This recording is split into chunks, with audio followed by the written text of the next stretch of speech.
Seja doador de córneas. Esperar a televisão, então.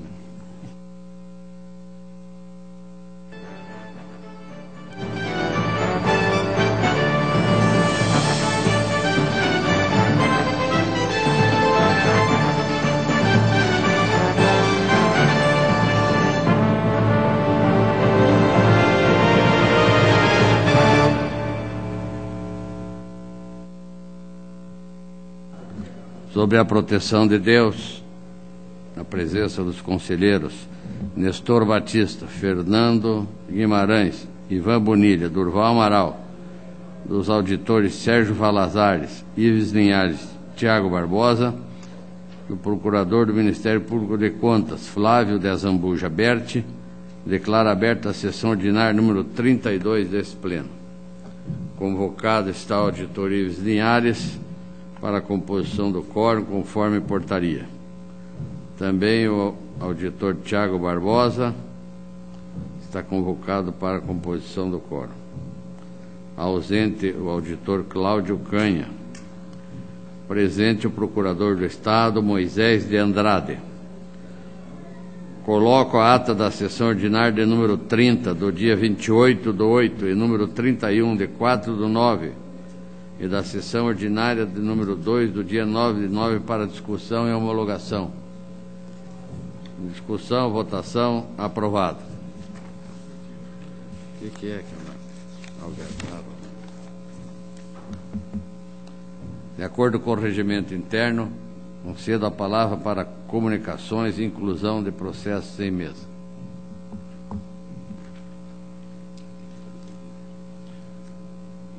Procurador, doutor Azambuja. Senhor presidente, o Ministério Público anuncia a devolução dos autos de recurso de revista 38.4387/11, que estavam sob nova audiência com o Ministério Público. Devidamente anotado. Continua a palavra, de acordo com o regimento interno, para comunicações. Conselheiro Durval Amaral. Solicitar, senhor presidente, a inclusão em pauta do pedido de rescisão acumulado com liminar de efeito suspensivo do município de Nova Laranjeiras. Está deferido. A palavra está livre. Para relato de pauta, passo a palavra ao conselheiro Nestor Batista.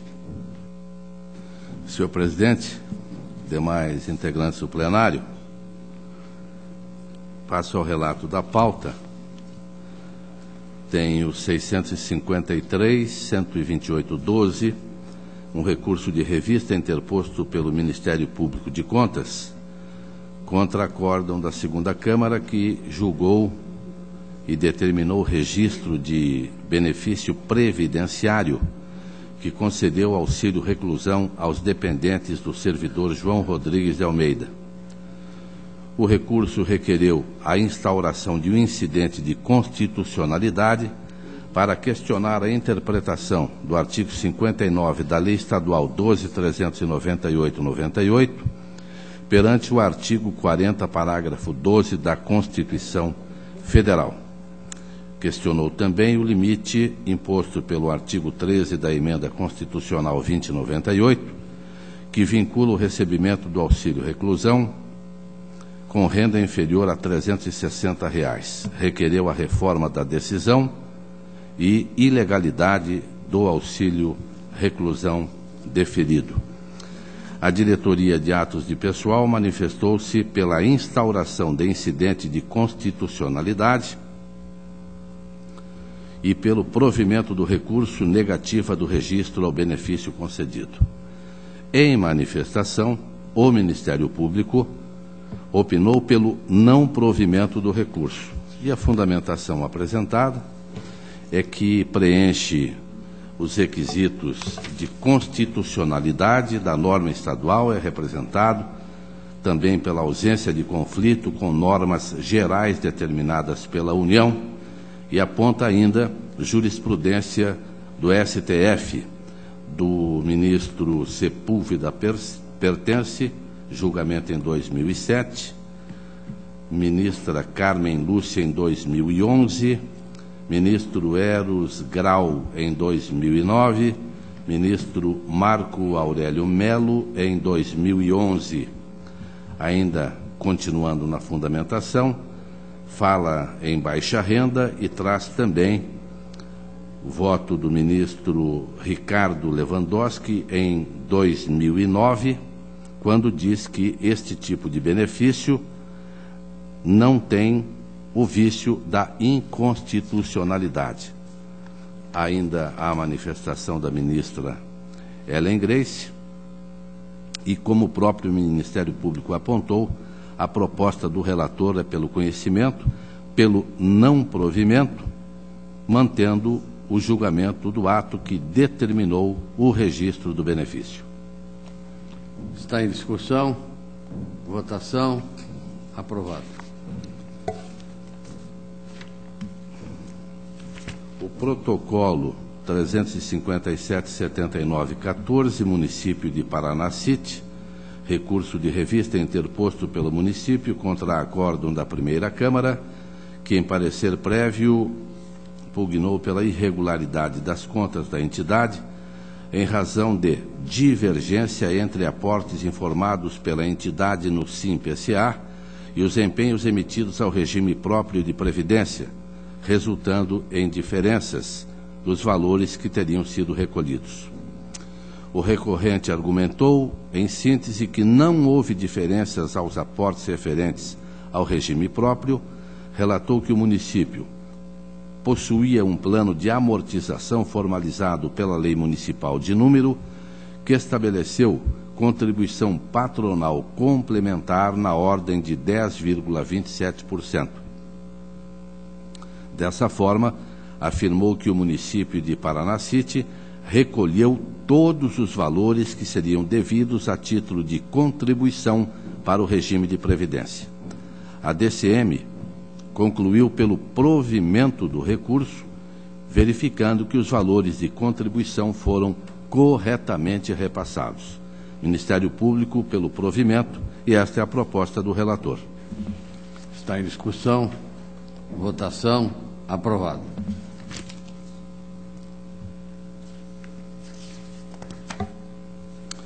Protocolo 40.187.14, município de Fazenda Rio Grande, recurso de revista de Eloy Kuhn contra o acórdão 5410 de 2013, primeira Câmara, que julgou pela irregularidade das contas da Câmara Municipal da Fazenda Rio Grande, exercício de 2007, em razão da concessão de reajuste aos servidores do Legislativo por meio de resolução.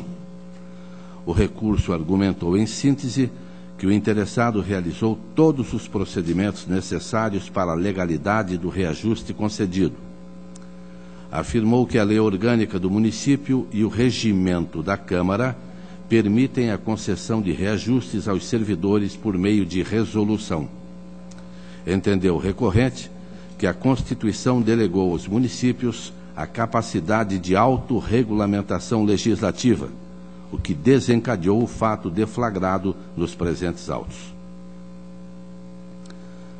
A Diretoria de Contas Municipais concluiu pelo não provimento do recurso. Justificou que o artigo 3710 da Constituição Federal é específico em determinar que a revisão ou reajuste anual somente deve ser realizada por meio de lei específica. O Ministério Público acompanhou a DCM. Apresento fundamentação, inclusive decisões do STF, ministro Carlos Veloso, ministro Gilmar Mendes, ministra Carmen Lúcia, e apontando que a decisão recorrida está correta. Não é possível determinar a remuneração de agentes políticos e servidores do Legislativo Municipal sem a edição de lei específica. Portanto, voto pelo conhecimento do recurso e pelo desprovimento, mantendo a irregularidade das contas da Fazenda Rio Grande, Câmara Municipal, exercício de 2007. Em discussão, votação, aprovado. O protocolo 794, 763-12, recurso de revista, interposto em face da decisão da segunda Câmara, que negou registro às admissões oriundas de concurso público, disciplinado por meio do edital 13/2005, para cargos de agente comunitário de saúde, atendente de consultório dentário, auxiliar administrativo, auxiliar de enfermagem, enfermeiro, médico, odontólogo e técnico de higiene dental, realizado pelo município de Maringá, em razão de acúmulo indevido de cargos, empregos públicos e da não comprovação de compatibilidade de horários de servidores, que são apontados aqui também no voto. A Diretoria de Controle de Atos de Pessoal opinou pelo provimento parcial do recurso nos seguintes termos. A. Para que seja concedido o registro das admissões dos servidores Gisele Rodrigues Martins, Inocência Agüero, Ailton José Escavassa, Elizabeth Maria Ortiz. E. B. Para que seja dado o direito de optar sobre qual cargo pretende continuar exercendo, requerendo a exoneração do outro cargo aos servidores Solange Aparecida Brasiel, Vinícia Cristina Honório, Maicon Roberto Pereira Salgueiro e Valdemar Puzzi Júnior. A DICAP pugnou ainda pela aplicação de multa. Ministério Público divergiu do entendimento da unidade técnica, opinando pela reforma da decisão, de modo a possibilitar o registro dos atos de admissão de apenas duas servidoras, Gisele Rodrigues Martins e Solange Aparecida Brasiel, mantendo-se a decisão prolatada e a consequente negativa de registro em relação aos demais servidores.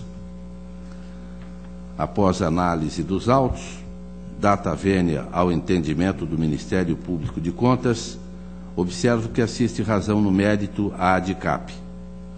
Insta a destacar que as peças recursais trouxeram novos elementos ao caso em tela, informando a esta Casa a respeito de exonerações solicitadas pelos admitidos e que, segundo os recorrentes, teriam o condão de regularizar suas situações. Portanto, voto pelo conhecimento de ambos os recursos, bem como provimento dos petitórios apresentados pelas servidoras Gisele Rodrigues Martins, Inocência Agüero, Ailton José Escavassa, Elizabeth Maria Ortiz, para que sejam julgadas legais e autorizado o registro de suas admissões. E, para que, tal como propugna a ADICAP, seja oportunizado o direito de optar sobre qual cargo pretende continuar exercendo aos servidores Solange Aparecida Brasiel, Vinícia Cristina Cosa Honório, Maicon Roberto Pereira Salgueiro e Valdemar Puzzi Júnior. Eu apenas lembro que este é um edital de 2005, a segunda Câmara manifestou-se em 2012 e agora estamos em 2014. Apenas já são 9 anos, portanto, não é, que esses servidores estão trabalhando no município de Maringá. Mas o voto apresentado é esse, senhor presidente. Em discussão, para discutir, auditor Tiago Barbosa. Senhor presidente, apenas uma dúvida. O provimento é parcial e permanecem servidores com negativa de registro? Não, eles terão o direito de se manifestar ou para optar por este ou aquele cargo. Todos aqueles que estão mencionados o aqui. Registro negado. Negado. Okay. Votação aprovado. Protocolo 358-881-08, Urbanização de Curitiba. Pedido de rescisão.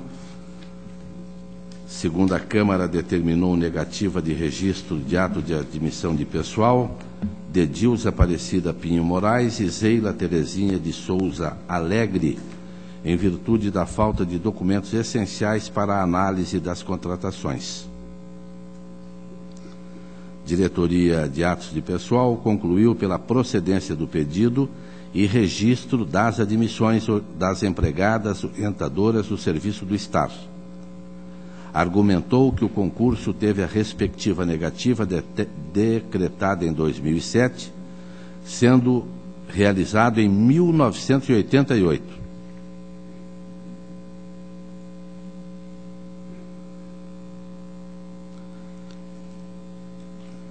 A negativa ocorreu em 2007 e o concurso foi realizado em 1988. Dessa forma, não seria razoável para a administração penalizar servidoras pela desídia do ente prestador da admissão de pessoal. Para a ADICAP, a demora no envio da documentação a este tribunal deve ser atribuída tão somente aos gestores do ente, não se podendo causar prejuízos às empregadas. Observou também que a admissão é anterior à vigência da Lei 113/05, de modo que resta impossibilitada a aplicação de multa ao gestor, em virtude do atraso no envio dos documentos. Nesse sentido, deve-se entender que o transcorrer do tempo, cerca de 25 anos, já consolidou a situação jurídica das empregadas, que foram admitidas em 1988, o que também encontra guarida na súmula 5 deste tribunal. O Ministério Público de Contas opinou pela procedência do pedido e a respectiva rescisão da decisão do Acórdão 683/08 da Segunda Câmara, para que seja concedido o registro das admissões das referidas orientadoras do Estado. Considerou ainda o Ministério Público que as admissões ocorreram em 1998 e que há primazia pelos princípios da segurança jurídica, da boa-fé e da isonomia. Faço rápida fundamentação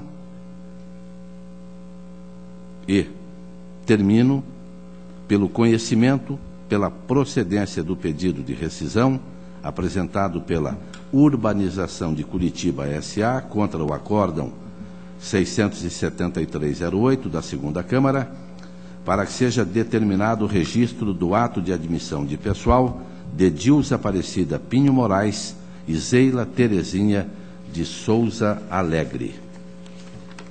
Este é o relatório seguido de voto. Está em discussão? Senhor presidente. Para discutir, Vossa Excelência tem a palavra. Obrigado.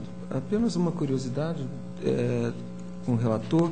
Qual é o fundamento do pedido de rescisão, o fundamento legal da... O concurso foi realizado em 1988, documentação encaminhada a este tribunal em 2007. Portanto, 25 anos se passaram e o tribunal, baseado inclusive na sua súmula número 5, que eu estou apontando agora, pela boa-fé, pela segurança jurídica, está hoje apontando pelo registro das contratações. Senhor presidente, eu não tenho objeção nenhuma à decisão, ao voto. A minha dúvida é qual o fundamento em relação ao artigo 77. Então, o que prevê as hipóteses de cabimento de pedido de rescisão. Talvez violar literal a disposição de lei. O tribunal, na época, disse que havia falta de documentos essenciais para a análise das aposentadorias. Mas o gestor é que deu causa. Primeiro, pelo envio em atraso de muitos anos a esse tribunal. Em segundo, porque não encaminhou a devida documentação. Em votação. Aprovado. O protocolo 192.264/14, requerimento formulado pela Procuradora do Ministério Público de Contas, Elisa Ana Zenedim Condo Langner, solicitando o pagamento retroativo dos valores referentes ao auxílio alimentação, instadas diretorias competentes se manifestaram e também o Ministério Público opinando pelo deferimento. Peças 6 a 11 dos autos. A Diretoria de Gestão de Pessoas informou que a Procuradora deixou de perceber os valores referentes ao auxílio alimentação retroativo devido ao fato de a mesma, na data do pagamento, estar no gozo de licença sem vencimentos. Informou ainda os valores que devem ser pagos. Por fim, por força de deliberação, em 14 de agosto de 2014, foi solicitada informação da Diretoria Financeira sobre disponibilidade de recursos orçamentários para fazer frente ao referido pagamento. A Diretoria Financeira manifestou-se, confirmando a existência de disponibilidade orçamentária. Apresento também rápida fundamentação, considerando as informações contidas na instrução do processo, pareceres da Diretoria de Gestão de Pessoas, Diretoria Jurídica, Ministério Público de Contas e a informação da Diretoria Financeira, votando pelo deferimento do pedido. Está em discussão. Votação. Aprovado. Protocolo 389.070/14, Centro Paranaense de Referência em Agroecologia, prestação de 2013, Diretoria de Contas Estaduais pela regularidade, Ministério Público pela regularidade, e esta é a proposta do relator, pela regularidade. Em discussão. Votação. Aprovado. Agradeço, senhor presidente, a Vossa Excelência. Só uma questão de ordem antes do conselheiro Nestor terminar a ordem, pauta. Vossa Excelência tem a palavra. É que eu teria dois processos a devolver a Vossa Excelência, aqueles dois das aposentadorias proporcionais no recurso ministerial que eu solicitei vistas, que é o 69613-2013, 369.414, que Vossa Excelência já relatou. Então, estou devolvendo, se acaso você quiser relatar, eu já tenho a posição, já estudei o processo, então, só para anunciar a devolução, se o conselheiro... Vossa Excelência acompanha, tem um voto diferente? Não, é que, na realidade, eu estudei o processo, e esses, aqueles casos que nós já votamos do cálculo do teto, do último remuneratório. Já está consolidado no plenário e verifiquei agora também que não há a redução dos proventos como a gente imaginava que deveria ter. Pelo contrário, até é mais benéfico à interessada o cálculo feito conforme a orientação do Ministério Público. Então, eu já teria vontade para votar, se vocês quiserem relatar. Queria esclarecer se tinha redução e se era outro caso, e não aquele que nós já votamos. E nós estamos acompanhando a diretoria e o Ministério Público? Não, só o Ministério Público, que é a diretoria de controle acompanhando o Ministério Público. A diretoria de controle de dados pessoal, que é... Está relatado. Anotada a devolução, o senhor relator mantém o seu posicionamento em ambos os processos. Que é por provimento do recurso. Eu os coloco em discussão. Votação. Aprovado. Então, agradeço, senhor presidente, a pauta está atendida. Agradeço a Vossa Excelência. Passo a palavra ao conselheiro Fernando Guimarães. Excelentíssimo senhor presidente e demais integrantes desse plenário, eu tenho na pauta o recurso de revista 118/2014, é um recurso de revista manejado pelo Ministério Público de Contas contra a decisão proferida em prestação de contas anual do Fundo de Aposentadoria e Pensões dos Servidores Públicos de Pérola. Esse processo, ele foi votado, julgando regular com ressalva, com base em duas impropriedades. A primeira era a questão de contratação de contador, de empresa de contábil pelo fundo, e a segunda é a questão de nepotismo, tendo em vista o trabalho voluntário do filho do prefeito, que essa Câmara, a Câmara considerou como ressalvas. No recurso ministerial, a diretoria de contas municipais manifesta pelo provimento parcial e o Ministério Público pelo provimento.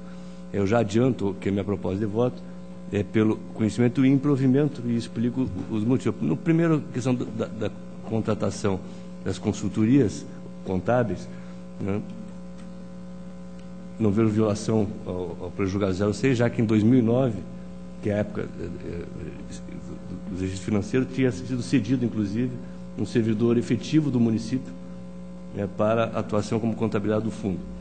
E a questão do nepotismo, e aí eu acho que a decisão foi acertada, na realidade existe um termo de trabalho voluntário do filho do prefeito junto ao fundo. Eu não vejo aí como uma violação à súmula vinculante. Eu não posso partir também do pressuposto de que houve benefício indevido, porque isso se alega a petição recursal, que teria um benefício indevido pelo fazer esse contato com o controle externo, contabilidade, etc., em prol do prefeito. Eu acho que isso não está demonstrado no processo, qualquer tráfico de influência, vamos dizer assim, para ser no popular, né, que tivesse beneficiado. Muito pelo contrário. A saúde do fundo financeiro, inclusive, que tinha 67 mil reais, alguma coisa, terminou o exercício com quase 700 mil reais capitalizados, graças à atuação das duas empresas e também do trabalho voluntário. Então, não vejo aí nenhum indício nem de má gestão. E a questão de que as empresas, que foi alegado no recurso, não teriam prestado os serviços, isso não encontra prova nos autos. Na realidade, eu não posso presumir isso, né, sem uma prova em contrário. Então, eu não vejo por que nós desaprovarmos essa coisa por esses dois motivos. E até faço uma ressalva, uma observação, que no julgamento da Câmara, a pedido do procurador Gabriel, foi acrescentado no voto a determinação para a correta contratação de serviços contábeis. Então, até a questão do Ministério Público, isso nós já debatia na época, no Ministério Público, eu acho que deve se bater hoje o princípio da unidade do parquê. Você põe uma medida, depois vem um recurso. Tem o princípio do promotor natural, eu sei que isso é complicado, é uma zona cinzenta difícil de ajustar. Mas aqui também foi acatada uma sugestão ministerial na Câmara de acrescentar a recomendação. Então, esse é o relatório com voto pelo conhecimento e improvimento. Está em discussão, votação, aprovado.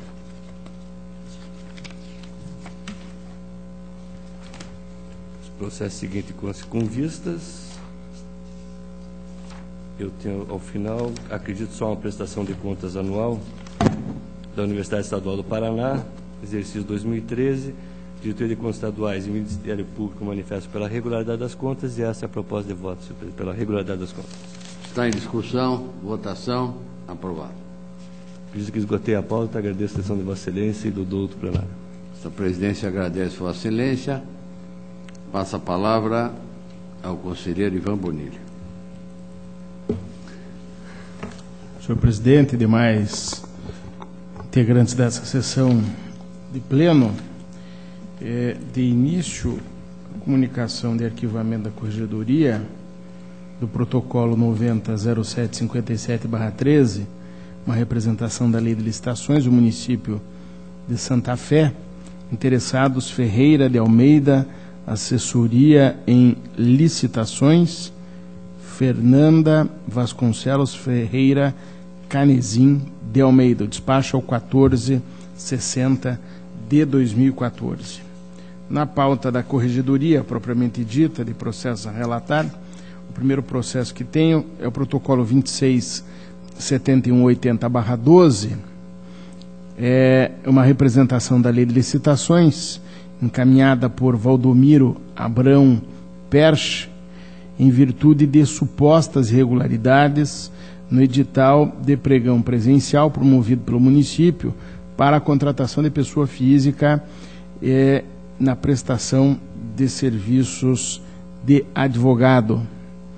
Insurge-se o representante contra a modalidade licitatória adotada, salientando que o objeto licitado não se caracteriza como serviço comum, mas sim como serviço técnico especializado, privativo, por sinal, de profissional inscrito na Ordem dos Advogados. Diante disso, recebi o expediente como representação, não somente em virtude da suposta irregularidade noticiada, mas também diante da possível burla à regra inevitável do concurso público. Em defesa, as partes destacaram que a contratação foi justificada pela licença maternidade de 4 meses da servidora que ocupava o cargo em comissão de assessor jurídico, não se tratando, nesse contexto, de serviço especializado.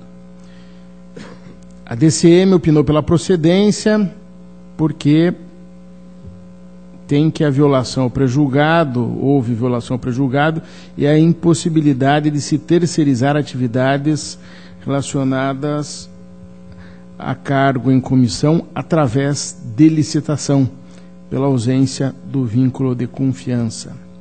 Sugeriu a condenação dos agentes, a restituição dos valores pagos, caso fique demonstrado que os serviços não foram prestados, aplicação de multa proporcional ao dano, considerando que o valor do contrato, que foi R$ 10.600, e multa do 87.4b.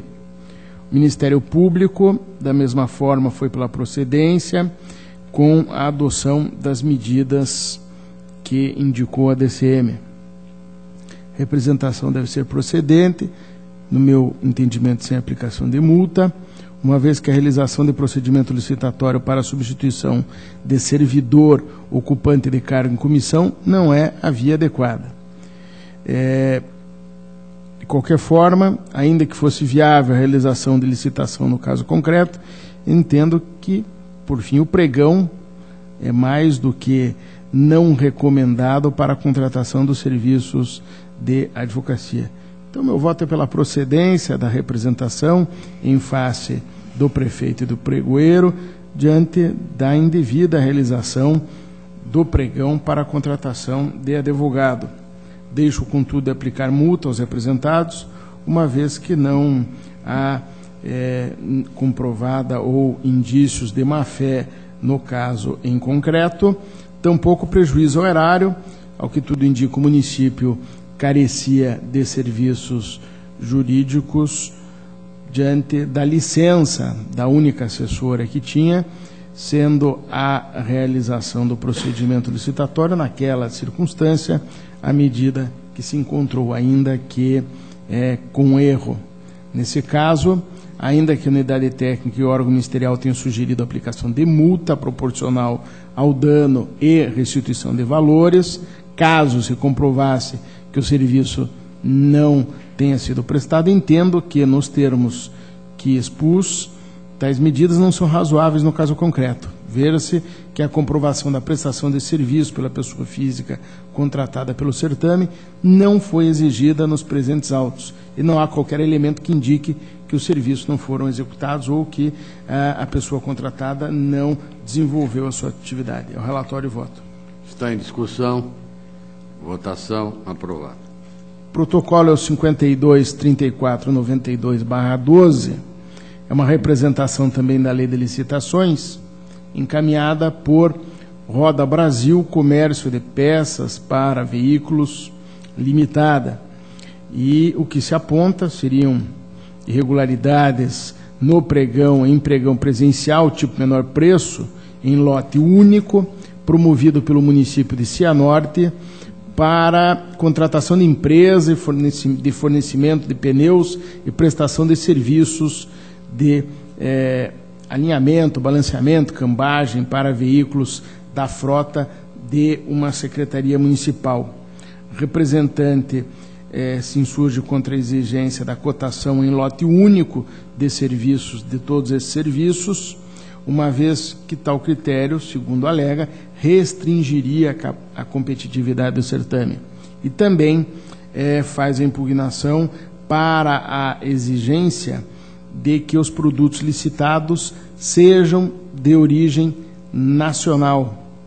As partes se defendem, a DCM se manifesta pela procedência da representação, mas apenas com a expedição de recomendação ao município de Cianorte, porque não vislumbra uma conduta que possa ser sancionada e punida por esta Corte. O Ministério Público foi pela procedência com aplicação da multa do 87.3d, que é a multa no valor lá de R$500 da nossa lei orgânica, e não tenho dúvida que a representação é procedente, não só porque a complexidade do serviço, todos envolvendo a área de rodagem de carro, pneus, mas que poderiam ser colocados em lotes distintos, oportunizando a fornecedores do serviço ou de produtos que participassem independentemente. E também no caso do produto nacional, já há muitas representações julgadas, procedentes, para... Senhor presidente, só uma questão de ordem. Eu aguardei o voto do conselheiro Ivan, para ver se pediria visto ou não. Em relação à segunda parte, eu concordo em relação à questão da unificação do lote por serviços são idênticos. Eu não estou convicto da votação, solicitaria vistas.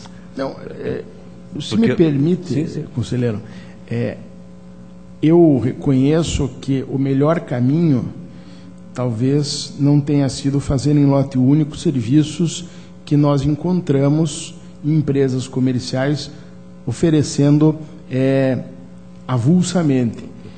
E acabo por julgar procedente a representação só com a finalidade de recomendar ao município. Não há penalidade nenhuma, porque não identifico nesse erro algum prejuízo em concreto para a atividade do município, e muito menos má fé.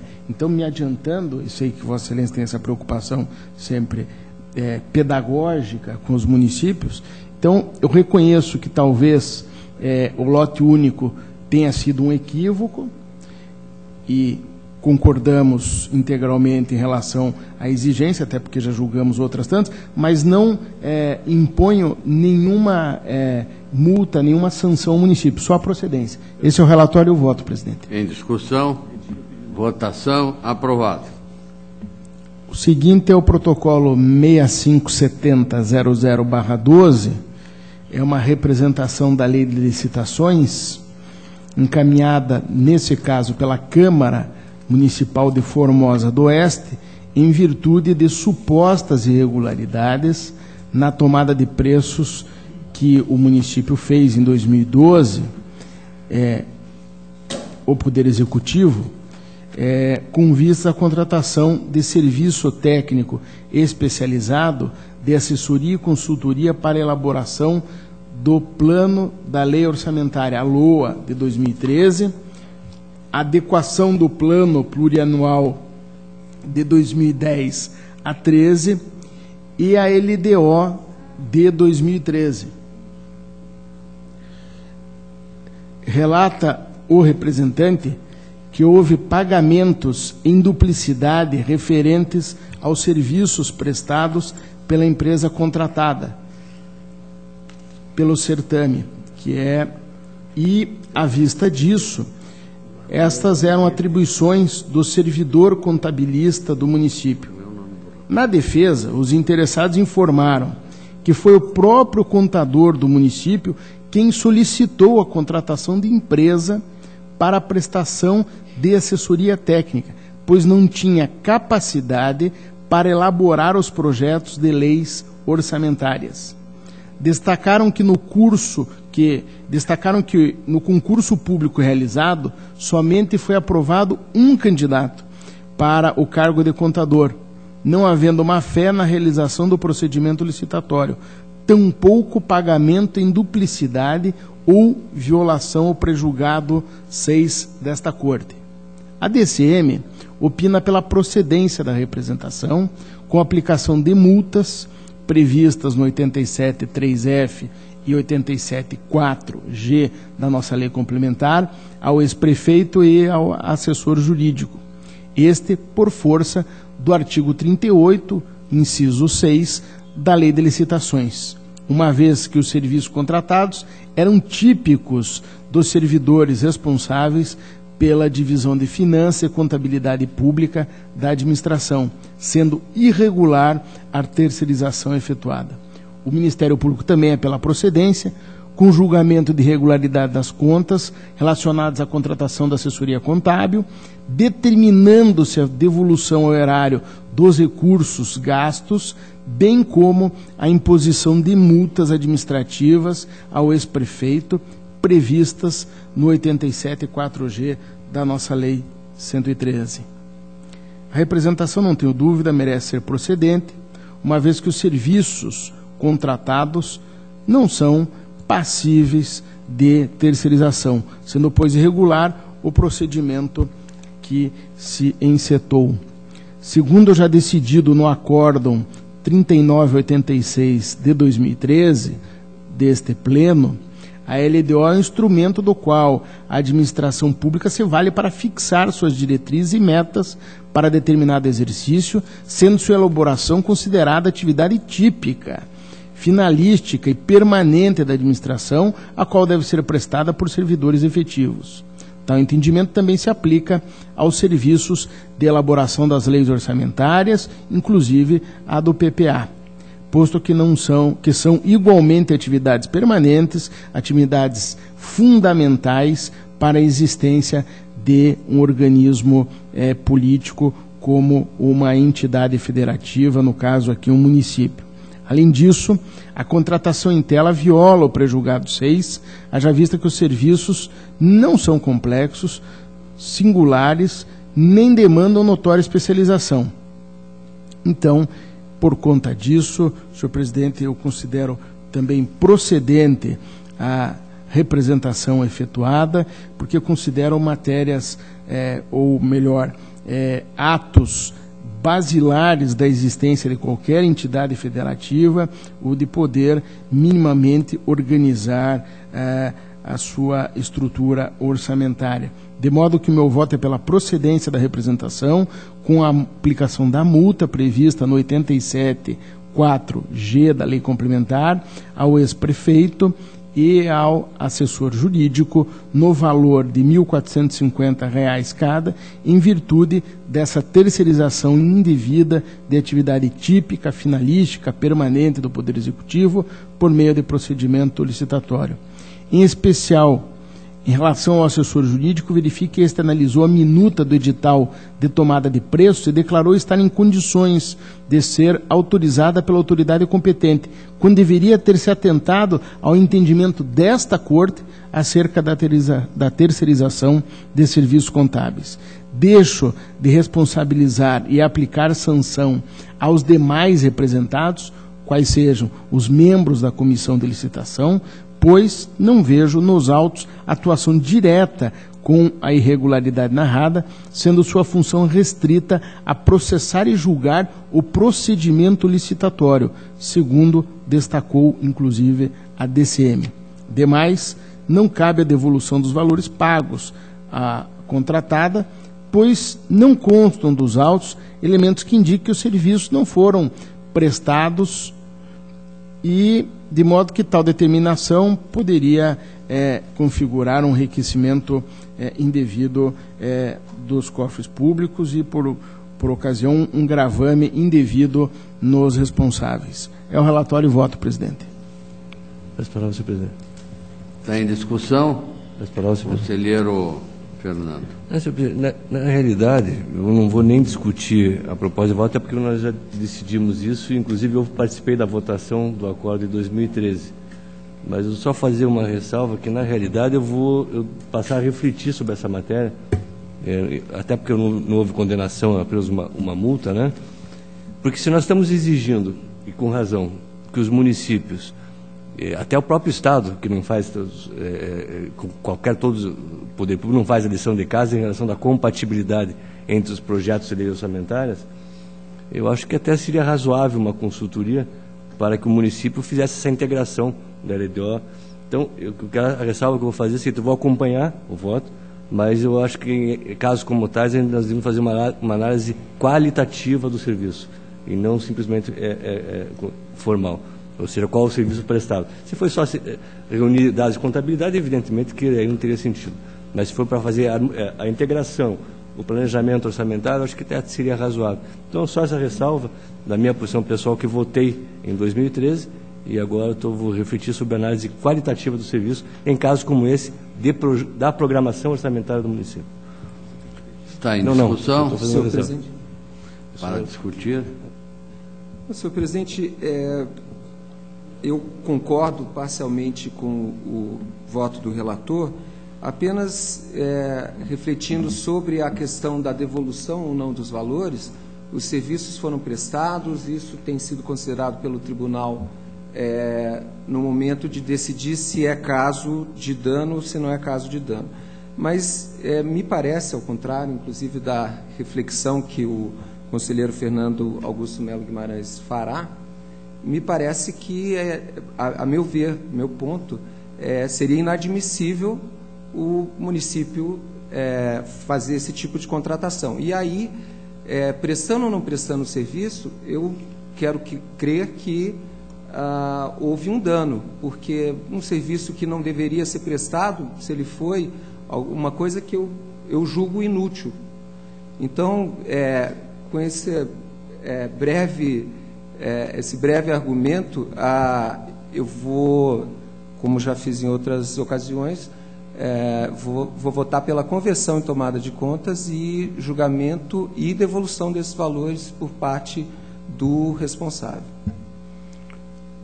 Encerrada a discussão e votação, temos duas propostas, uma do senhor relator, outra do auditor Tiago.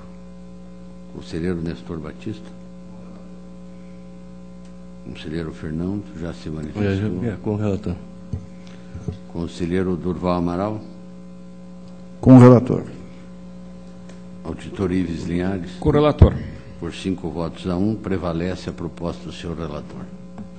Protocolo 47610/13 é uma representação também da Lei de Licitações, encaminhada pela senhora Vanderléa Silva Melo.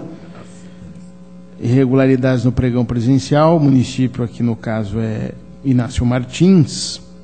Aquisição, como já se evidencia pela representante, aquisição de pneus e acessórios e contratação de duplagem, recapagem, alinhamento, balanceamento e cambagem para veículos da frota do município.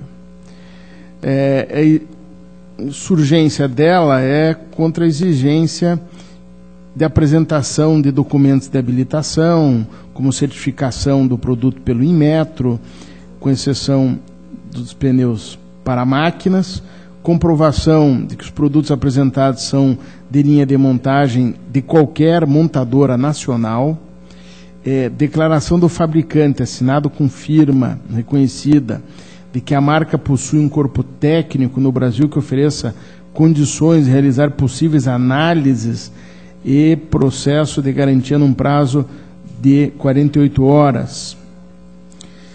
Para pneus de máquinas, o licitante deveria apresentar ainda a declaração da montadora de que a marca do pneu apresentada é a marca utilizada na linha de montagem das máquinas e equipamentos. Houve a defesa, a DCM e o Ministério Público manifestaram-se pela improcedência da representação, porém expedindo recomendação ao município de Inácio Martins para que em próximos editais, caso necessário, faça constar apenas uma das alternativas constantes do edital em tela, além de ser exigida somente do licitante vencedor do certame. Em que pese os opinativos, a representação, entendo que há procedência na representação. Primeiro, as exigências de declarações e certidões, ora impugnadas, ultrapassam um pouco, ou em alguma medida, os limites da Lei de Licitações, uma vez que não estão previstas lá entre os artigos 27 e 31, que estabelecem documentos e, enfim, especificações que podem ser exigidas para a habilitação dos licitantes. Também se mostram excessivas em afronta à competitividade, pois, ao que parece, buscam dar preferência a produtos nacionais, ainda que indiretamente, o que igualmente não possui amparo legal, como já decidiu esta Corte. Tais exigências ainda submetem os licitantes a terceiros alheios ao certame, o que não se pode admitir no processo licitatório. É o caso dos técnicos responsáveis pelas garantias. Não obstante, não resta evidenciada a má-fé da interessada signatária do edital, com a inserção da exigência em questão, nem mesmo efetivo prejuízo ao erário, de modo que deixo de sugerir a aplicação de sanção pela irregularidade, expedindo tão somente recomendação ao município de Inácio Martins para que no futuro observe essas exigências feitas de modo exorbitante, deixando de responsabilizar então o prefeito. O meu voto é pela procedência nos termos a que fiz referência. Em discussão, votação, aprovado. Protocolo 89.51.80/13, agora que o caso envolve o município de Mandaguaçu, a representante é a mesma pessoa, Vandeléia da Silva Melo, contra um pregão presencial lá do município para aquisição de pneus, protetores e câmaras para uso dos veículos da frota do Departamento de Educação e Cultura. Representante insurge contra uma exigência do edital, dizendo que itens do pregão deverão estar de acordo com as marcas pré-aprovadas pela Comissão de Avaliação para o Pregão. Segundo o autor, o edital exige que sejam cotados pneus apenas de 5 marcas específicas, sendo esse de empresas automotivas nacionais, o que constitui implícita vedação à participação de produtos importados. DCM pela procedência, como já aconteceu anteriormente, o Ministério Público também pela procedência, e no mérito havia essa exigência excessiva de determinação de preferência e privilégio às marcas nacionais. Desse modo, a representação é procedente. Ocorre que, como bem ponderou a DCM, não se vislumbra conduta passível de sanção.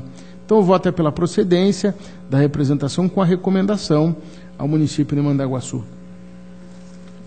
Esse é o voto, senhor presidente. Ele está em discussão, votação, aprovado. Da pauta da corregedoria eram esses os processos, senhor presidente. Passo, então, à pauta ordinária. E o primeiro protocolo é o 38.382/13, uma tomada de contas extraordinária, instaurada em cumprimento a despacho do então presidente da Corte, conselheiro Fernando Guimarães, proferido nos autos 29.9047/12, objetivando apurar eventual responsabilidade pelo repasse de recursos do Estado do Paraná ao município de Curitiba em descumprimento a uma ordem suspensiva desta Corte de Contas. A questão surgiu. Senhor relator? Pois não, presidente. Apenas para composição de quórum, há uma solicitação de impedimento do conselheiro Nestor Batista nesse processo. Eu indago se Vossa Excelência confirma o impedimento ou não. É o 38.380. Interessado ao Maurício Escudeiro Martins. Maurício Escudeiro Martins. Senhor presidente. Senhor presidente.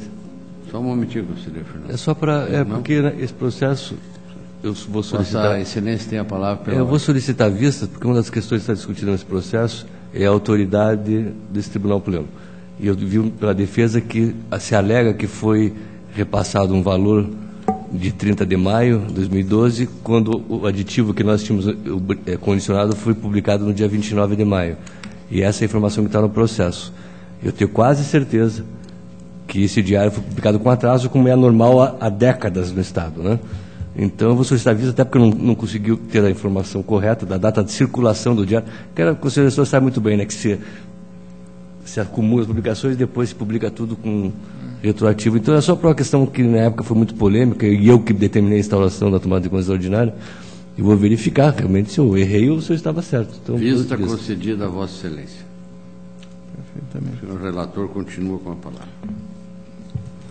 Protocolo 267965/13, recurso de revista, interposto por Walter Aparecido Pegorer, em face do acórdão de parecer prévio da primeira Câmara, que recomendou a irregularidade das contas do prefeito do município de Apucarana, exercício 2003, em razão, primeiro, de abertura de créditos adicionais sem autorização legislativa; segundo, ausência de aplicação do índice constitucional mínimo exigido para a manutenção e desenvolvimento do ensino fundamental.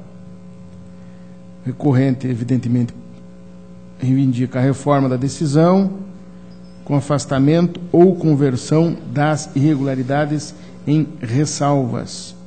Em relação aos créditos adicionais, defendeu que as alterações orçamentárias ocorreram em conformidade com a Lei 74/02, que autoriza alterações correspondentes à amortização de dívida fundada e insuficiência de dotação orçamentária para a cobertura de despesas com pessoal, sejam retirados do cômputo do limite permitido para alterações orçamentárias. Além disso, no exercício de 2013, teria ocorrido um remanejamento dentro dos meus projetos e atividades que deveriam ter sido excluídos do respectivo limite.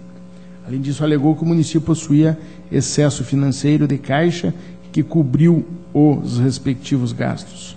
Quanto à falta de aplicação do índice mínimo em educação, informou que o índice não teria sido atingido em virtude das glosas efetuadas pela Diretoria de Contas Municipais, em especial aquelas concernentes às atividades complementares, cuja realização está diretamente ligada ao ensino integral realizado, que deveriam compor o índice de educação. Asseverou que, com o cômputo das atividades complementares, o município atingiria o índice de 24,25, ficando apenas 0,75% abaixo do limite obrigatório, o que por si só ensejaria a conversão da irregularidade em ressalva, diante do princípio da razoabilidade. A DCM entendeu que as alegações recursais não foram suficientes para afastar as restrições apontadas, posicionou-se pelo conhecimento e não provimento. Do mesmo modo foi a interpretação e o juízo do Ministério Público. Inicialmente, o recurso deve ser conhecido e, no mérito, já adianto que não merece provimento. Quanto à abertura de créditos adicionais acima do limite autorizado, a DCM admitiu a possibilidade de considerar como exclusão do limite percentual do cálculo dos créditos suplementares os decretos abertos com base na lei municipal, em que haja ajustamento orçamentário dentro de uma mesma unidade. No entanto, o novo cálculo, efetuado com base nos dados do SINAM, apontou percentual correspondente a 27,84, ultrapassando em 4,84 o limite permitido na lei orçamentária. De outra parte, não se verificou superávit financeiro, razão pela qual não prospera a alegação de que o município possui excesso financeiro que cobriu os respectivos gastos. Nesse ponto, portanto, a decisão recorrida não merece reparo. Quanto à falta de aplicação do mínimo em educação, em nenhum momento o recorrente logrou demonstrar que as despesas no valor de pouco mais de R$ 825 mil referem-se à manutenção e desenvolvimento do ensino, nos termos previstos na Lei de Diretrizes e Bases da Educação, sendo o percentual atingido após ajuste de despesas de 20,18%. Nesse particular, portanto, o recurso também é improcedente. Sendo assim, o meu voto é pela manutenção integral do acórdão recorrido, recomendando a regularidade das contas do prefeito de Apucarana relativas ao exercício de 2003. Relatório e voto. Está em discussão. Votação. Aprovado. Senhor presidente, eu peço o adiamento do protocolo 278782/14. Está adiado. Protocolo 264044/13 é um recurso de revista interposto pelo Ministério Público em face de acórdão que apreciou prestação de contas de transferência voluntária de recursos que o Instituto de Ação Social do Paraná repassou ao município de Paranaguá. Senhor presidente, Pela ordem, peço vista desse processo. vista concedida ao conselheiro Durval Amaral.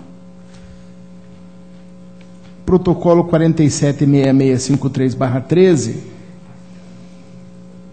é um recurso de revista em face do acordo de parecer prévio da segunda Câmara em prestação de contas do prefeito municipal relativo ao exercício de 2008. Pela ordem, conselheiro Nestor Batista. Se o relator não objetar, eu peço vista, senhor presidente. Vista concedida ao conselheiro Nestor Batista. Protocolo 263149/14 é um recurso de revisão interposto por Carlos Henrique Gílio, em face do acórdão do Tribunal Pleno, que negou registro à sua admissão em razão de ser o filho da autoridade, o prefeito municipal, que regeu o concurso público. O conselheiro Durval Amaral teve vistas do processo, mas eu já havia feito o relatório e o voto, né, conselheiro? Perfeitamente, o senhor já tinha relatado. Eu já tinha relatado, e o voto é pelo conhecimento e, no mérito, pelo provimento do recurso, reformando integralmente o acórdão 561/14 do Tribunal Pleno para efeito de conceder registro à admissão inicialmente questionada. Está em discussão a proposta do senhor relator para discutir.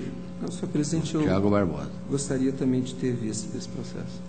Vista concedida a Vossa Excelência. Perfeitamente. Protocolo 383314/14, presidente, é uma prestação anual da Ventos de Santo Uriel S.A., referente ao exercício financeiro de 2013, de responsabilidade dos senhores Mário Araújo Alencar Araripe e Edson Sardeto. A companhia foi constituída em 3 de outubro de 2011 com um propósito específico de implantação, operação e exploração comercial das instalações a estabelecer-se como produtor independente de energia elétrica, localizada no município de João Câmara, estado do Rio Grande do Norte, mediante a implantação e exploração da central geradora eólica denominada Eol Ventos de Santo Uriel, teve sua aquisição aprovada em reunião ordinária do Conselho de Administração da Companhia Paranaense de Energia.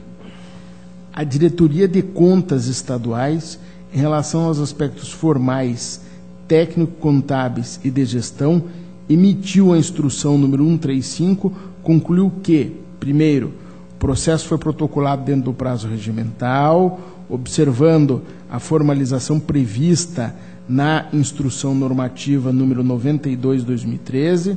Segundo, sob o aspecto técnico-contábil, foi possível verificar a regularidade das contas, conforme apontado no título 4. 3. Os auditores independentes emitiram parecer sem ressalvas, conforme item 6 do título 4. E quarto, a primeira inspetoria de controle externo, através de ofício, concluiu que os balanços não indicaram movimentações relevantes, merecedores de maiores esclarecimentos, conforme descrito no título 6. Conforme observou a unidade técnica, a empresa foi adquirida no mês de outubro de 2013, não sendo possível a emissão dos relatórios de inspeção in loco pela primeira inspetoria de controle externo desse tribunal, responsável pela fiscalização da empresa. Dado que a empresa encontra-se em fase pré-operacional e que, por essa razão, não possui receitas, O resultado apurado em 2013 foi um lucro de R$ 8.000, decorrente exclusivamente das receitas financeiras. Por fim, a DCE concluiu pela regularidade das contas. O Ministério Público, junto ao Tribunal de Contas, aderiu ao opinativo da unidade técnica, manifestando-se pela regularidade. Conforme disposto no relatório, após a análise efetuada sobre os aspectos formais, técnico-contábeis e de gestão, as manifestações, tanto da unidade técnica quanto do órgão ministerial, foram uniformes no sentido de que a prestação de contas do exercício de 2013 pode ser considerada regular. Ante o exposto, voto pela regularidade das contas apresentadas. É o relatório e voto. Está em discussão. Votação. Aprovado. Senhor presidente, com o auxílio sempre bem-vindo dos meus colegas, esgotei a pauta. A presidência agradece Vossa Excelência. Passa a palavra ao conselheiro Durval Amaral.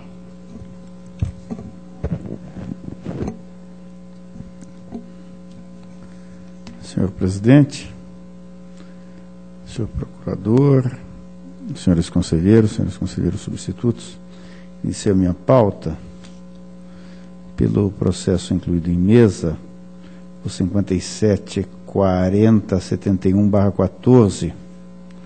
Trata-se de pedido de rescisão com liminar de efeito suspensivo em face da decisão consubstanciada no Acórdão 2344/14 da Segunda Câmara, que julgou irregulares as contas da transferência voluntária decorrente do termo de convênio 1 de 2008, no valor de R$ 53.336,56, celebrado entre a Secretaria de Estado da Educação e o município de Nova Laranjeiras, tendo por objeto a execução de reparos na ERM José Bonifácio. Consoante se evidencia da decisão que se pretende rescindir, a desaprovação das contas decorreu da ausência da certidão negativa de débitos do INSS específica da obra, contrariando o disposto na súmula número 4 deste tribunal, bem como do termo de cumprimento de objetivos conclusivo, o que ocasionou a determinação do recolhimento parcial dos recursos repassados no montante de R$ 27.366,68 e aplicação de multa administrativa. A Diretoria de Análise e Transferência opinou pelo deferimento do pedido liminar de suspensão da decisão rescindenda, consignando que a peça 17 dos autos, os requerentes anexaram o termo de cumprimento dos objetivos, a qual possui o seguinte teor, abre aspas, fica constatado por esta fiscalização o cumprimento dos objetivos das cláusulas do convênio número 19.270.537, celebrado entre o município de Nova Laranjeiras e a Secretaria de Estado da Educação, cujo objeto se refere à execução de reparos, conforme o orçamento estimado na Secretaria de Estado da Educação, estando 100% concluído, fecha aspas. Além disso, em relação à ausência de certidão negativa da obra, pontua a unidade técnica que a súmula número 4 dessa Corte exige sua apresentação, sob pena de rejeição das contas. Contudo, pondera que no caso dos autos, ao menos em juízo de cognição sumária, tal lacuna restou justificada, uma vez que o município suspendeu o pagamento da última parcela à empresa contratada para a execução da obra e devolveu os valores aos cofres do Estado, conforme se depreende do documento encartado à peça 51, página 2, dos autos originários, cumprindo o estabelecido no parágrafo 5º da cláusula 3ª, contrato firmado com a empresa Engenharia Santos Limitada, que assim dispunha, entre aspas, a liberação da última parcela fica vinculada à apresentação da certidão negativa da obra junto ao INSS e do termo de recebimento provisório, fecha aspas. Destarte, diante da documentação juntada e das informações prestadas, entende a DAT comprovada a prova do direito alegado a ensejar o deferimento da liminar. No mais, assevera que o julgamento pela irregularidade das contas cumulada com ressarcimento de valores pode ensejar inscrição em dívida ativa e prejuízo ao patrimônio do requerente, restando caracterizada a necessidade de deferimento do pedido suspensivo. Por sua vez, o Ministério Público, tendo em vista a orientação ministerial 1 de 2009, entende não ser possível a concessão de liminar, atribuindo efeito suspensivo em pedido rescisório, razão pela qual opina pelo indeferimento do pedido liminar. Inicialmente, quanto ao pressuposto de cabimento da rescisória, presente a hipótese prevista no artigo 494.2 do Regimento Interno, que versa sobre novos elementos de prova, na medida em que o disposto no item 10 do pré-julgado número 4 esclarece, por superveniência de novos elementos de prova capazes de desconstituir os anteriormente produzidos, entende-se como um documento desconhecido pelo tribunal no momento da decisão, mas existente à época dos fatos, e também por aquele que deveria ter sido produzido à época e não foi, mas reflete fato anterior. Objetivamente, a hipótese dos autos se amolda ao permissivo abstratamente descrito no referido pré-julgado, na medida em que o termo de cumprimento de objetivos, que deveria ter sido produzida à época e não o foi, ensejando a irregularidade das contas, e agora foi efetivamente juntado, reflete fato anterior. Aliás, em nenhum momento da instrução inicial do processo cogitou-se na inexecução da obra, tanto é que já constava dos autos o seu termo de recebimento definitivo, peça número 13, vindo o documento apresentado nesta oportunidade apenas corroborar os fatos outrora evidenciados. Nesse passo, tem-se por caracterizado inequivocamente um novo elemento de prova, nos estritos termos da orientação jurisprudencial desta Casa. Em relação ao pedido de efeito suspensivo, apesar do vertido pelo órgão ministerial, diverjo de tal posicionamento eis que, 1. A atribuição de efeito suspensivo ao pedido de rescisão é matéria pacífica nessa Corte e, 2. O artigo 495-A do Regimento Interno do Tribunal de Contas exige para a concessão da matéria liminar a existência de prova inequívoca do direito alegado e o fundado receio de dano irreparável ou de difícil reparação, os quais, a meu juízo, se encontram no presente. De fato, ressoam nos autos elementos a demonstrar a prova inequívoca do direito alegado e o perigo da demora.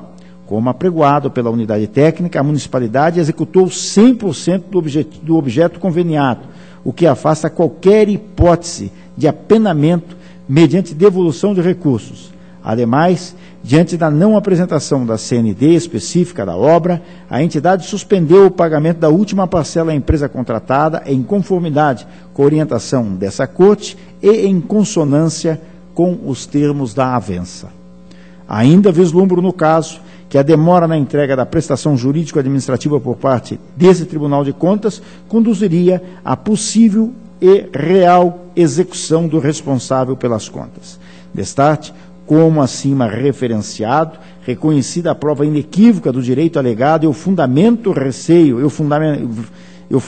receio de dano irreparável ou de difícil reparação, impõe-se a suspensão dos efeitos da decisão rescindenda. Diante do exposto, diverjo do opinativo ministerial e voto pela concessão da medida liminar para suspender os efeitos do acórdão 2344/14 da segunda Câmara. É o relatório e voto, senhor presidente. Em discussão. Votação aprovado. Processo número 355650/11. Trata-se de recurso de revista interposto pelo ex-prefeito do município de Palmital, senhor Darcy José Zolandec, em face da decisão consubstanciada no acórdão 675/11 da segunda Câmara dessa Corte, que julgou irregulares as contas de transferência voluntária em razão da ausência do termo de cumprimento dos objetivos do convênio, com determinação para o recolhimento integral dos recursos repassados no valor de R$ 57 mil. Em sua manifestação, o recorrente alegou que a ausência do termo de cumprimento de objetivo não condiz com a documentação acostada aos autos, uma vez que a Secretaria de Estado da Criança e da Juventude emitiu, termo de objetivos atingidos, parcial do pactuado, o qual certificou que vários tópicos do plano de trabalho teriam sido executados ou adquiridos. No entanto, após sucessivas intervenções nos autos, o recorrente finalmente juntou o termo final de objetivos emitido em dezembro de 2012. Em derradeira manifestação, a DAT opinou pelo parcial provimento do recurso em revista, exclusivamente no tocante ao quantum da restituição determinada, devendo a mesma ser reduzida para o importe de R$ 29.306,30, mantendo-se o julgamento pela irregularidade das contas. Elucida que tal somatória decorre do descumprimento do plano de aplicação da avença atinente à prestação de serviços de terceiros, R$ 27.000, que, ao seu entender, não foi atingida, bem como pela inexecução parcial dos valores referentes às aquisições de equipamentos, R$ 1.109,20, e de material de consumo, R$ 1.197,10. Por sua vez, o Ministério Público, em seu último posicionamento, corrobora parcialmente o opinativo da unidade técnica, concluindo pelo parcial provimento do recurso. Diverge quanto à efetiva integração da parcela relativa à prestação de serviços de terceiros, entendendo pela sua efetiva comprovação, sugerindo tão somente a devolução de R$ 2.306,30, devidamente corrigidos, em função da não aquisição de determinados equipamentos e material de consumo, mantendo, todavia, seu convencimento pela irregularidade das contas. Emitidas as manifestações, o recorrente, após solicitar à diretoria de execuções a atualização dos valores apontados como devidos, consoante entendimento exarado pelo parquê de contas, trouxe aos autos a comprovação do respectivo recolhimento no importe de R$ 3.281,17 e, instada a se manifestar, a DEX atesta a exatidão do valor apontado no parecer do órgão ministerial. Compulsando os autos, verifico que razão assiste ao parquê de contas. Nota-se que o opinativo da unidade técnica relativo à não computação da prestação de serviços na execução do ato de transferência não deve prosperar, uma vez que o recorrente apresentou documentos pertinentes à efetiva demonstração dos gastos, bem como que, com o advento do termo de cumprimento de objetivos final carreado aos autos, foi reforçada a aplicação dos recursos conforme o plano de aplicação inicialmente previsto. Soma-se a isso o fato de haver declarações dotadas de fé pública atestando a efetiva aplicação dos recursos, presunção de legitimidade do ato administrativo, elidindo, por consequente, as alegações de que não havia suporte documental apto a materializar a execução do avançado. Sobre esse ponto, aparente ausência de documentação idônea, o Ministério Público pontuou tal perspectiva ao salientar que, entre aspas, a contrariedade da nova informação em face dos esclarecimentos anteriores da parte concedente não pode prejudicar o recorrente, sobretudo ao se verificar que o documento atual veio subscrito por agente pública estadual, bem como por representante do controle social e ainda por autoridade do Conselho Tutelar local. Esse fato desautoriza que não se considere os aspectos narrados, evidenciando a plausibilidade de falha na fiscalização empreendida anteriormente pela unidade concedente. Fecha aspas, isso consta a peça número 58, item número 6. Assim, o entendimento esposado pelo órgão ministerial no sentido de também admitir como comprovada a despesa relativa à prestação de serviços é o que se mostra mais coerente com o conjunto fático probatório dos autos.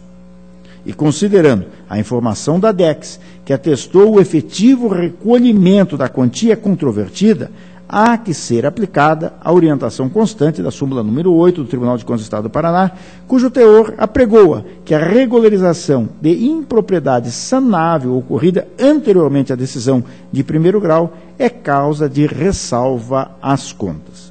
Ante o exposto, acompanha o Ministério Público no tocante ao quantum a ser devolvido e, diante da confirmação acerca da restituição dos valores, voto pelo conhecimento e parcial provimento do recurso revista, manejado contra o Acórdão 675/11 da segunda Câmara, para julgar regular com ressalva a prestação de contas do convênio devido à não comprovação de aquisição de equipamentos e material de consumo e atraso de 16 dias na apresentação da prestação de contas, cuja multa respectiva já havia sido antecipadamente recolhida. É o relatório e voto, senhor presidente. Está em discussão.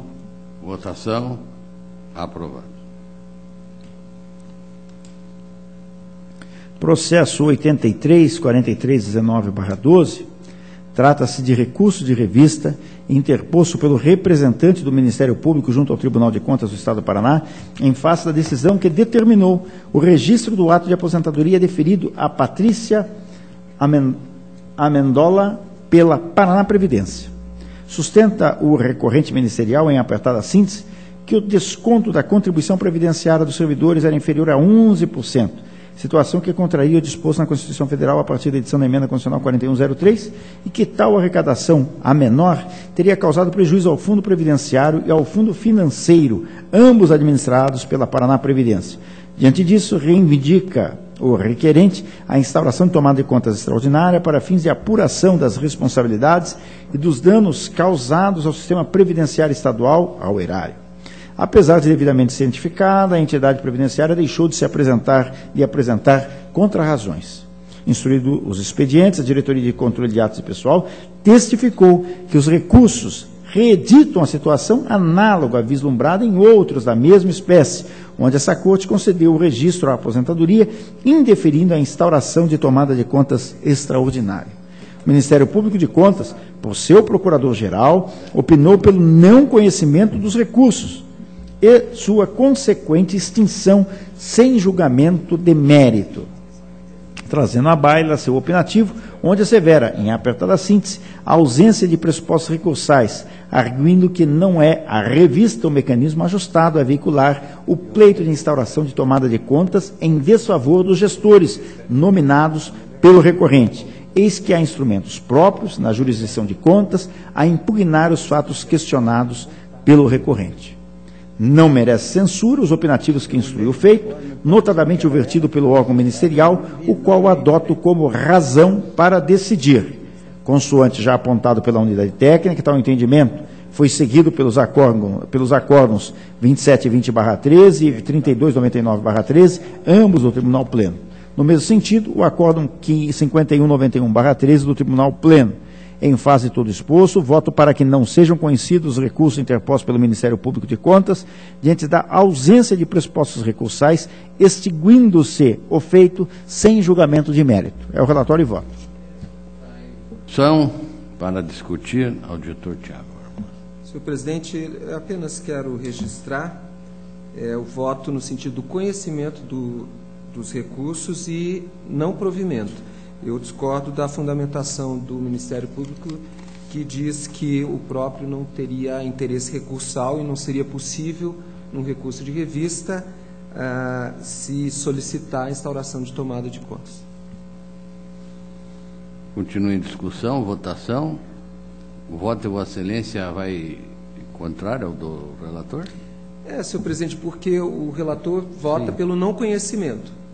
E eu voto eu entendo que o recurso pode ser conhecido, perfeito. Os pressupostos foram atendidos, a meu ver, perfeito. Mas não deve ser provido. Por 5 votos a 1, prevalece o voto do relator. Contra o voto do auditor Tiago Barbosa. Processo número 40.0460/13. Trata-se de recurso de revista interposto pelo Ministério Público de Contas do Estado do Paraná, em face da decisão consubstanciada no acórdão 1530/13 da segunda Câmara dessa Corte, que julgou regular a prestação de contas anual da Municipalidade de Loanda, relativa ao exercício 2011, sem que tivesse emitido parecer sobre o mérito das contas. Alega o recorrente que havia solicitado várias diligências, mas que as mesmas não foram deferidas e os autos foram submetidos à decisão plenária sem o seu pronunciamento definitivo.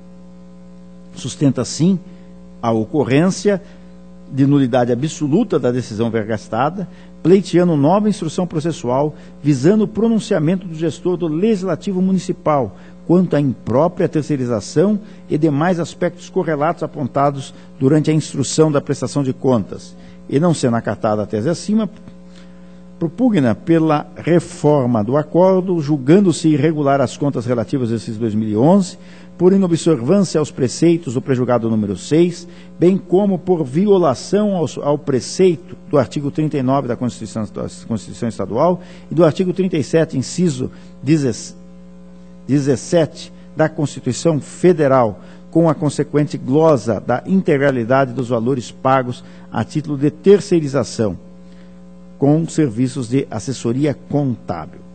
Instruído o feito, a Diretoria de Contas Municipais opina pelo conhecimento e reforma da decisão recorrida, por entender pertinentes as informações solicitadas pelo Ministério Público junto ao Tribunal de Contas, bem como seu direito de se manifestar sobre as preliminares e o mérito da prestação de contas, visando atender ao interesse público e à transparência da gestão da Câmara Municipal. Por sua vez, o Ministério Público corrobora integralmente o opinativo da unidade técnica pela procedência integral do recurso.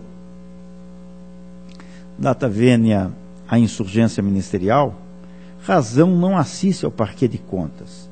De fato, não se questiona que o Ministério Público de Contas é órgão de fundamental importância para o aperfeiçoamento da jurisdição de contas, sendo imprescindível a sua participação em vários processos decorrentes do exercício da competência atribuída ao Tribunal de Contas do Estado do Paraná, sem, todavia, vulnerar o juízo natural do relator da pertinência ou não das diligências requeridas.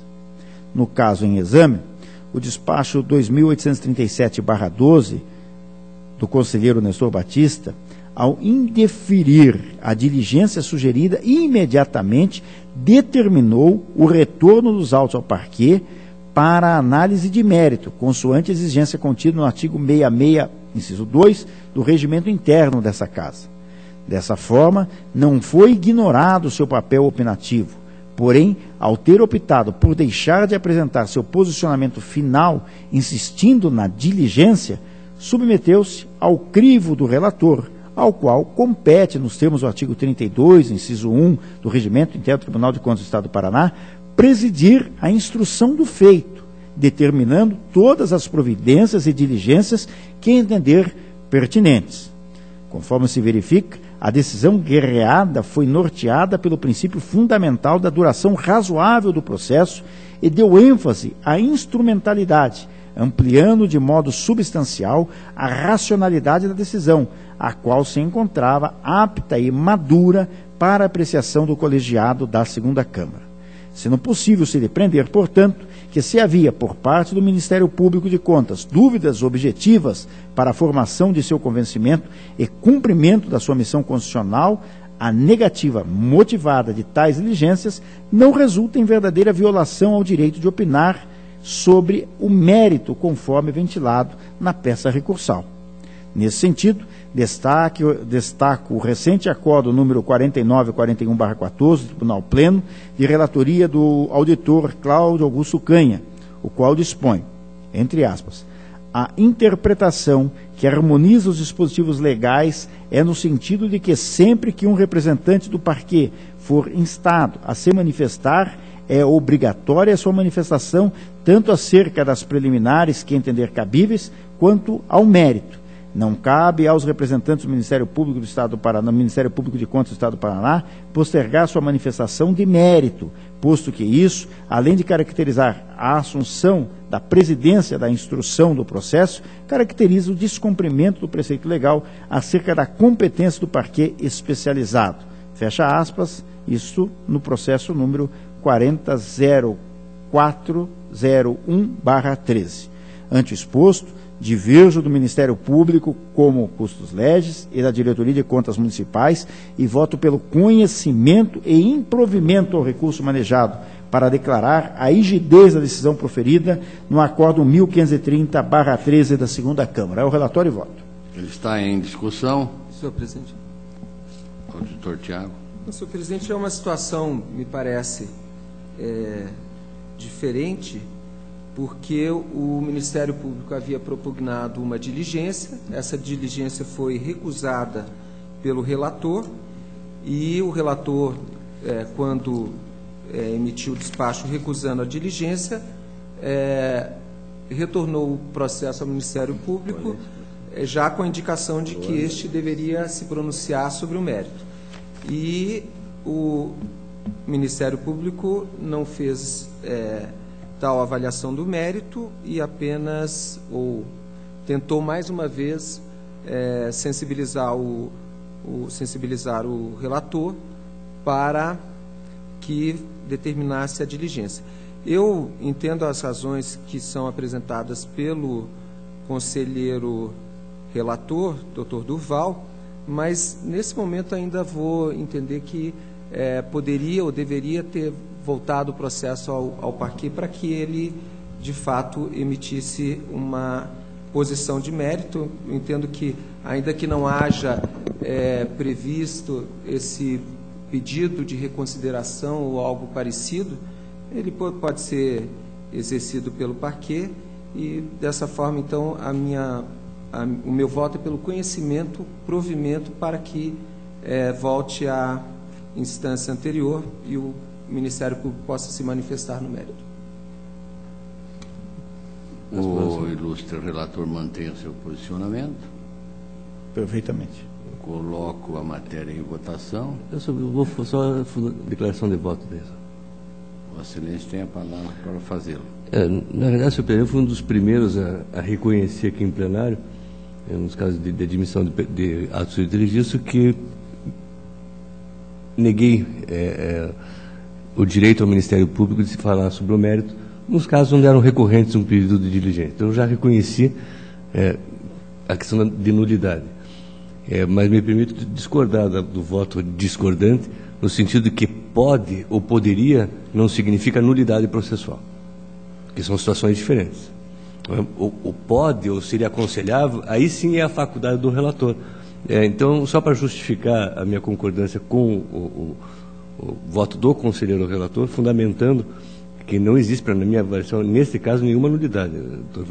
Quando o relator que é com todo o processo determina, indefere e encaminha para mérito, acho que aí, nesse particular, o Ministério Público deveria se comportar como a parte também. Ou seja, ou agrava, ou faz o recurso, e não simplesmente se nega a entrar no mérito, porque é recorrente, hoje em dia, que não se entra no mérito, em alguns casos, se faça um pedido de diligência, depois entra com agravo, depois de embaixo de declaração sobre o agravo, aí agravo sobre os embaixos de declaração, e aí vira-se uma questão processual interminável. Então, nesse caso, eu não vejo nenhuma nulidade. Acho que a função de Vossa Excelência é cabível para o relator na condução do processo. Até porque, em alguns pedidos que eu neguei de Câmara Municipal, os pedidos de diligência eram genéricos. Olha, quero todas as terceirizações. Bom, isso primeiro já está no sistema disponível. E segundo, uma Câmara, que serviços ela pode ter de terceirizações que não seja contabilidade, etc., quando não tem nenhum indício que você possa justificar a diligência. Então, quanto à nulidade, entendo que não existe, e quanto ao mérito do recurso, acompanho o voto do relator. Em discussão, votação. Um esclarecimento, eu embora vote pelo provimento, eu não considero que houve nulidade. Em votação, aprovado o voto do senhor relator contra o voto do auditor Tiago Barbosa. 5-1.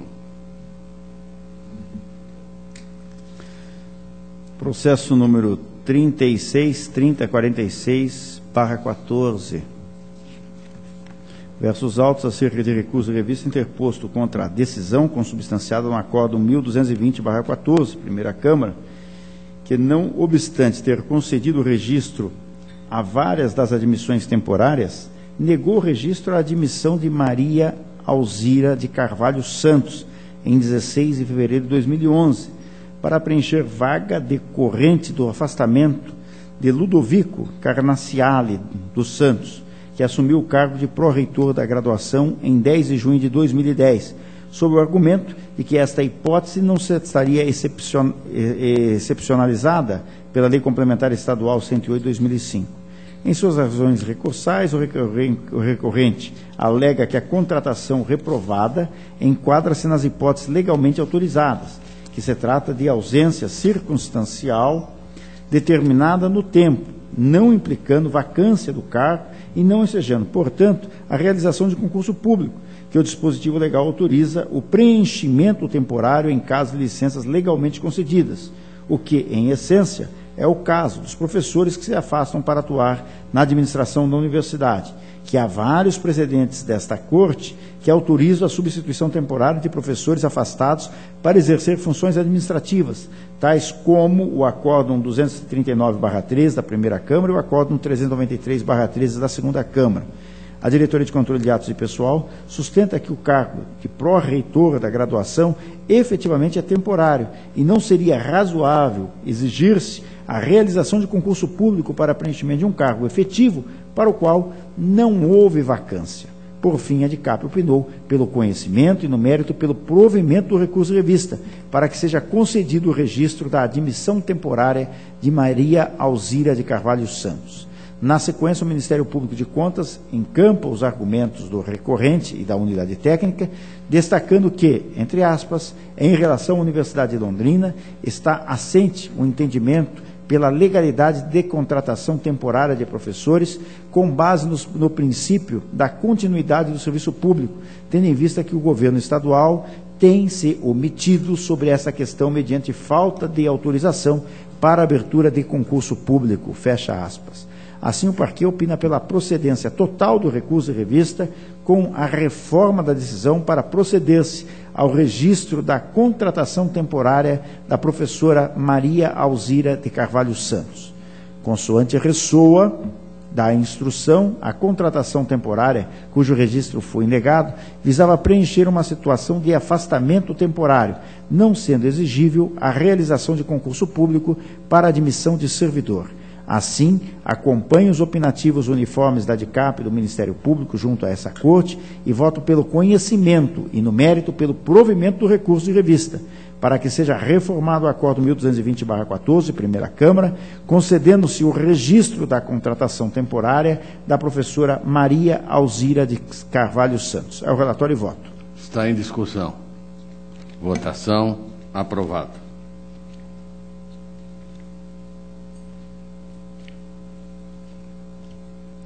Senhor presidente, minha pauta está cumprida, agradeço.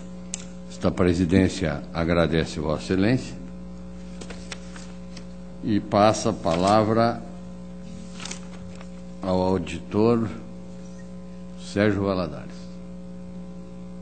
Obrigado, senhor presidente, senhores conselheiros, senhor procurador, senhora secretária. Está compondo o quórum a partir desse momento. Muito obrigado. Senhor presidente, senhores conselheiros, senhor procurador, senhora secretária, senhores servidores, senhoras e senhores.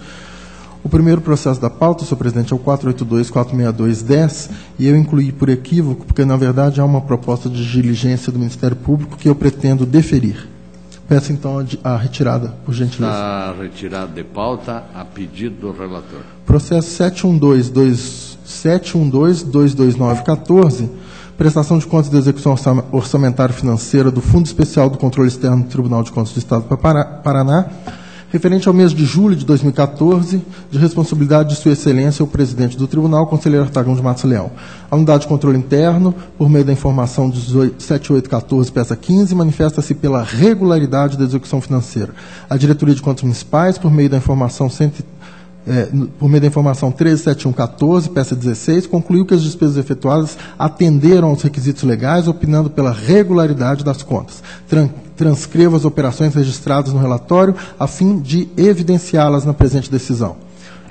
Ingresso de receita no total de R$ 1.492.368,95. Devoluções relativas à contrapartida dos servidores cursando pós-graduação no valor total de R$ 10.725. Empenho no valor de R$ 15.466,72 relativo a despesas de PASEP, liquidações de empenho no total de R$ 34.966,72 relativas às despesas com pagamento de PASEP, essa síntese dos dados. O Ministério Público de Contas, conforme parecer 112.42.14, peça 17, manifesta-se pela regularidade das contas e é também o voto do relator. Está em discussão, votação, aprovado. O processo a seguir que tem em pauta, os demais estão com vista ou adiado, é o processo 3488.13, uniformização de jurisprudência. Eu faço um longo voto, senhor presidente, fazendo todas as considerações. O relatório e voto tem 6 páginas, mas em resumo é aquela uniformização solicitada pelo Ministério Público no que diz respeito a possível divergências que o tribunal cometeria ao deferir a aposentadoria com proventos integrais em determinados casos de algumas doenças, e a mesma doença com o mesmo CID em outras circunstâncias haveria os proventos proporcionais. O tribunal já se deparou com processos semelhantes e entendeu que, na verdade, não estaria caracterizada a divergência jurisprudencial, porque é o caso de análise em cada caso, e, portanto, eu proponho o não conhecimento da presente uniformização. Está em discussão, votação, aprovado. Agradeço a atenção de todos, era o que tinha a relatar. Esta presidência agradece a Vossa Excelência e deixa a palavra livre. Não havendo manifestação, declaro encerrada a presente, ficando marcada uma próxima para o dia 18/9, no horário regimental. Levanta-se e apresenta.